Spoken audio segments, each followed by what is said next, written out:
How do you think that we should be thinking about aging? How should we define it? Let's take a moment to brainstorm, write down our answers. How do you believe that aging should be defined? Chronologically, biologically, psychologically, culturally, or all of the above and more? So there are some different theories that have been put forward to encapsulate how we should think about aging in the health professions. And I would encourage you to think of these theories broadly. The different models of aging may be more applicable to individuals that you treat than others. However, all may have some applicability and interact with each other. There are evolutionary models of aging, physiologic models of aging, and psychosocial models of aging, all of which are interacting with each other, surrounding the individual's constant efforts, their physiologic processes towards maintaining homeostasis. They want to maintain equilibrium. They want to maintain as much of their physiological function as possible. So there are constant push and pull within any individual to maintain as much of their health as they can. There are a couple common evolutionary theories of aging, the mutation accumulations theory and the antagonistic pleiotropy theory. The first theory it surrounds the central idea that aging is non-adaptive. Because it does not adapt or not alter the fitness for reproduction, meaning we can reproduce successfully before aging takes hold on us physiologically and phenotypically, the genes that are driving aging are expressed more noticeably in later life accumulate into the population and are expressed therefore as phenotypic aging. Versus the antagonistic pleiotropy theory, in which aging is in fact adaptive, and genes that drive aging improve reproductive fitness and are therefore selected for in the population as we reproduce and have opposite or antagonistic effects in early versus later life. For example, they may drive a benefit toward reproductive fitness in early life and decrease longevity in later life, or drive an enhanced phenotypic aging process for the individual. There are also psychosocial theories of aging. These theories span the activity theory, life course theory, continuity theory, and gerotranscendence theory. I would encourage you to spend some time reading about each of these theories, but in general, the idea is that we move through the timeline of our lives, we must adapt. We are constantly striving to both maintain our psychosocial functioning and to adapt to the changes that come with the aging process. This means that we have to adapt to new roles. We have to adapt to our changes in our physical function. And these varying coping strategies that we develop as we move through the aging process allow us to be a continued part of our families, of society, and to maintain the integrity in how we think about ourselves. An important theory of psychosocial aging is Erik Erikson's theories of psychosocial development. And most particularly, we're interested in geroscience with the 7th and 8th stages of psychosocial development. Care is, as we enter into our later years, the final stages of the care stage in which we struggle with the idea of generativity versus stagnation, whether we've been productive in our occupations, whether we have fulfilled our life goals. And the final stage, as we move actually into our elderly years, our old age, 65 plus years, wisdom, where we struggle with ego integrity versus despair as we take stock of our entire life and realize whether we've reached our life's goals, the things that we've meant to be reached, we've done all that we meant to do, or we descend into a state of despair, having not reached our life goals, being not happy with the life trajectory that we've followed. And so think for a minute, how is Mr. Smith doing? How did he do as he moved across the lifespan, and how is he doing now? And, of course, theories of aging that are driven by understanding of physiology and the normal physiology of aging. These theories surround various impacts on homeostatic mechanisms: DNA integrity and stability, synthesis fidelity, defense against free radicals, clearance of defective components or senescent components, energy metabolism, physiologic signaling, response to pathogens or injury, and of course our physiologic reserves. All of these homeostatic mechanisms may variously accumulate lead to accumulations of damage, loss of physiologic reserve across various systems. And this loss of physiologic reserve through various mechanisms leads to a process of what we call homeostasis, where there is gradual loss of function. The gradual loss of function, of course, our bodies are replete with excess physiologic reserves earlier in life. We're very blessed in this way. But there comes a point as we traverse through our lifespans in which we may no longer have the physiologic reserves necessary to combat certain stressors, leading to a state of loss of homeostasis and enhanced physiologic aging. Let's take a moment to discuss the normal physiologic changes of aging that span across all of the systems that we study in the health profession sciences. Starting with cardiovascular changes. There are things that we can expect in the cardiovascular system, and how much of these changes happen to an individual, how penetrant each of these changes are, depending on how the individual has lived their lives, how much homeostasis or loss of physiologic reserve an individual has experienced will drive the phenotypic age and biological age of that individual. So we can expect some change across systems that involve musculoskeletal components, and that is no different in the cardiovascular system.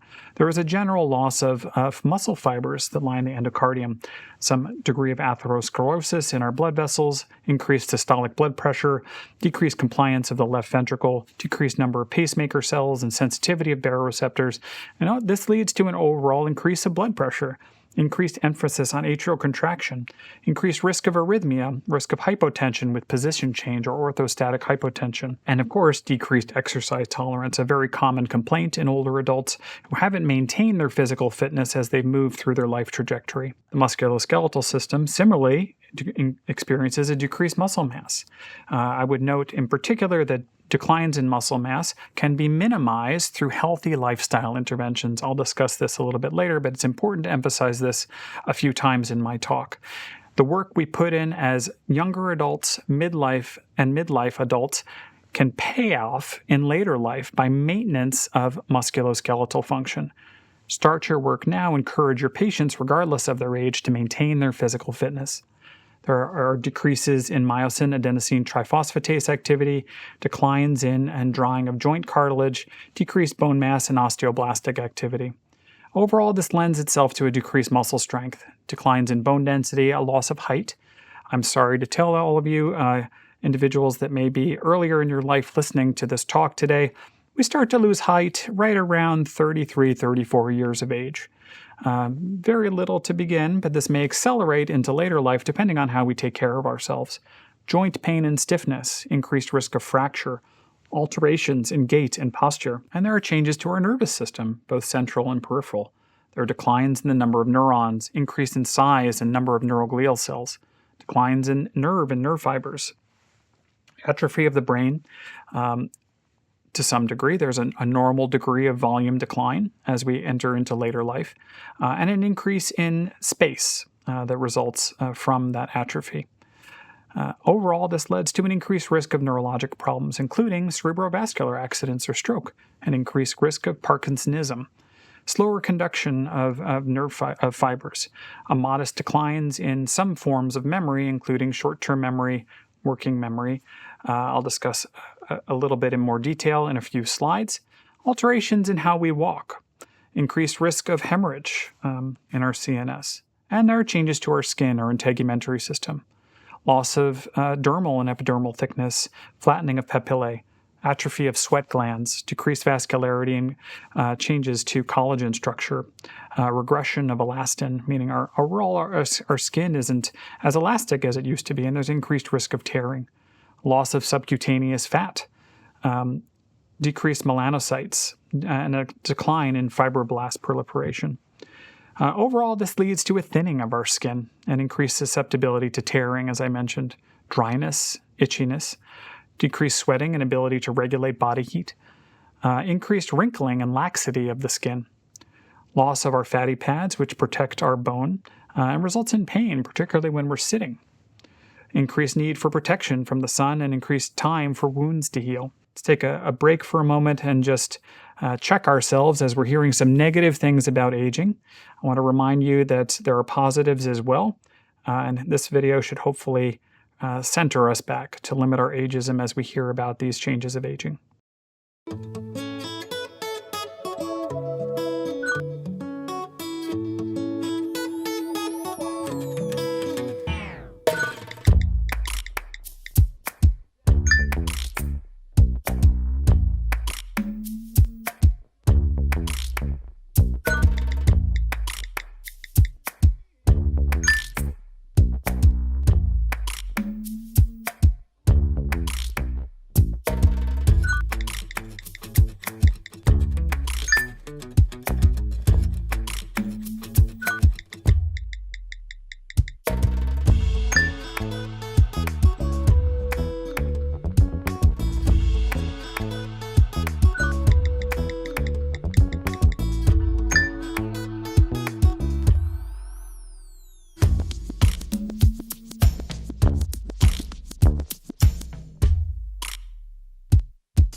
So even though aging is happening, we're experiencing the physiologic changes of aging of varying degrees depending on how we've lived our lives.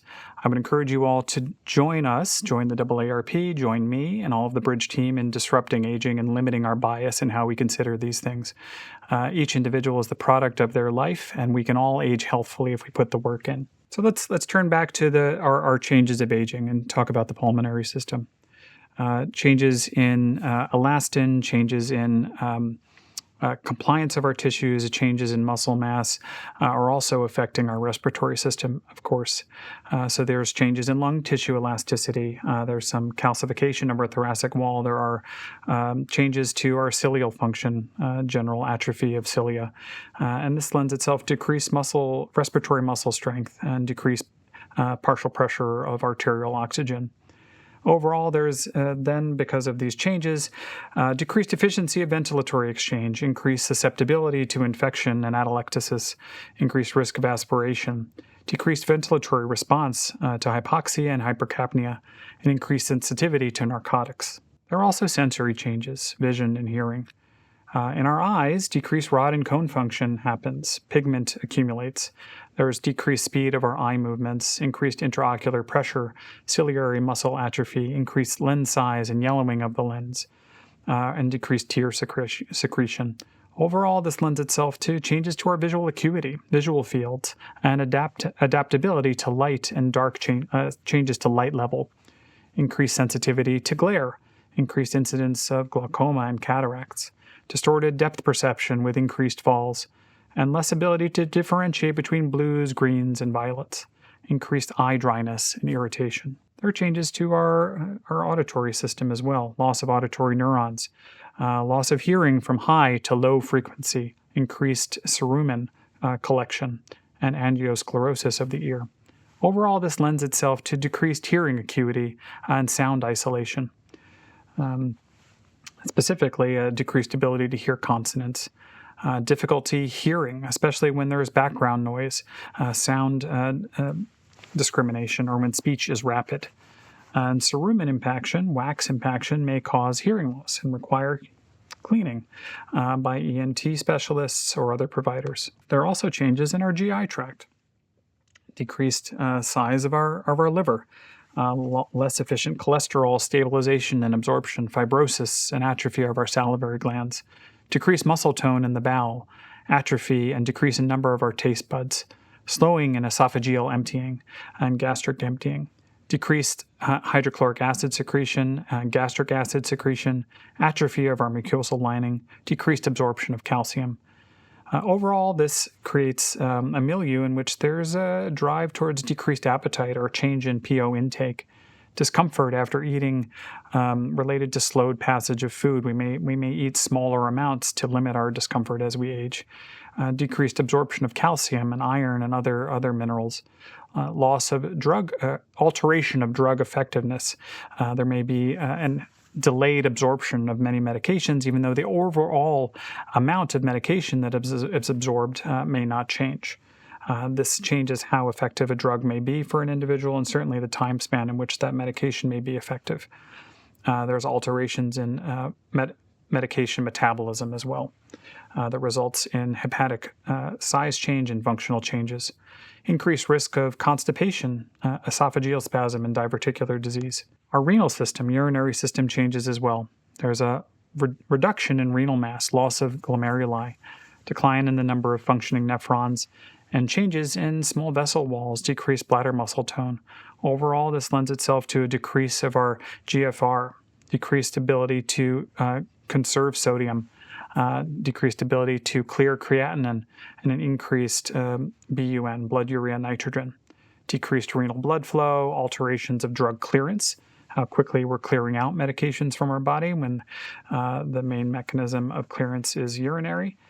Decreased ability to dilute urine, and a decreased bladder capacity, which and a simultaneous increase in residual urine, which lends itself to increased urgency and more frequent needs to empty our bladders. Our endocrine system, or hormonal system, is also changing. There's decreased testosterone production across and multiple hormone productions, decreased thermoregulatory abilities, decreased febrile response, and an increased nodularity and fibrosis of the thyroid, and a decrease of our basal metabolic rate. Overall, these changes have multiple downstream effects, including a decreased ability to tolerate stressors such as surgery, or environmental stressors, decreased ability to sweat and shiver and temper regulate depending on changes to our environmental, our surrounds, lower baseline temperature. Infection may not cause an elevation in temperature as we age, an important clinical point. Decreased insulin response and glucose tolerance, decreased sensitivity of our renal tubules to ADH, weight gain, and increased incidence of thyroid disease. Our immune system is also changing. There may be decreased primary and secondary responses, increased autoimmune antibodies, decreased cellular function, and thymic atrophy. This lends itself to other downstream effects like declines in our immune function, a decreased response to pathogens of various types, and a decreased capacity for B cell growth and maturation. There are multiple normal changes of cognition and some much less normal changes of cognition that come, of course, with disease. Changes like declines in delayed free recall, source memory, and perspective memory are important considerations and may be expected in most individuals as they age, whereas other aspects of memory may remain very stable with age, including recognition memory, temporal order memory, and procedural memory. There are some small declines to other areas of cognitive function that may be of worth mention and of clinical attention. Small declines to processing speed, episodic memory, working memory, attention, problem solving, and executive functioning may happen to some individuals as they age, but successful agers, folks that are aging successfully and healthfully, are able to manage those changes and continue to live independently as they adapt and cope to the changes that come with advancing years. There are also changes of sleep which are of importance. Increased awakenings, arousal, declines in REM sleep, decreased slow wave sleep, increased stage shifts, and there tends to be fewer cycles and overall reduction in sleep efficiency. This may mean that some older adults will come to you saying that they just don't sleep as well as they used to, and it's important to take very adequate histories of those sleep changes before you institute any pharmacologic interventions for what may be normal and expected physiologic changes to sleep as the individual ages.